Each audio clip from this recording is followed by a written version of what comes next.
15 വർഷമായി ഒരേ മനുഷ്യൻ ഒരു കവർ മാത്രം കൊണ്ടുവന്ന് ഒരു കടയിൽ കൊടുക്കും. എന്തായിരുന്നു ആ കവറിൽ? ഒരു മനുഷ്യൻ എല്ലാ മാസവും 1-ാം തീയതി അയാൾ വരും. അയാളുടെ കൈകളിൽ ഒരു ചെറിയ കവറുണ്ടാവും. ആ കവർ ആ കച്ചവടക്കാരൻ്റെ കൈകളിൽ കൊടുക്കും. ഒരു 5 മിനിറ്റ് സംസാരിക്കും, ഒന്നും വാങ്ങില്ല. പിന്നീട് അദ്ദേഹം മടങ്ങിപ്പോവും. ഒരു ദിവസം പുതിയ സെയിൽസ്മാൻ ചോദിച്ചു, ചേട്ടാ, ഈ കവറിൽ എന്താണ്?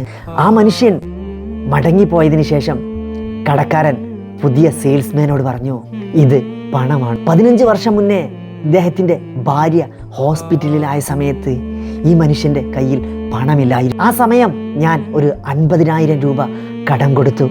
ആ മനുഷ്യൻ അന്ന് എന്നോട് പറഞ്ഞു, ഈ പണം എനിക്ക് ഒരു ദിവസം കൊണ്ട് തിരികെ തരാൻ കഴിയില്ല, പക്ഷേ എല്ലാ മാസവും ഞാൻ കുറച്ചായി വീട്ടിക്കൊണ്ടിരിക്കും.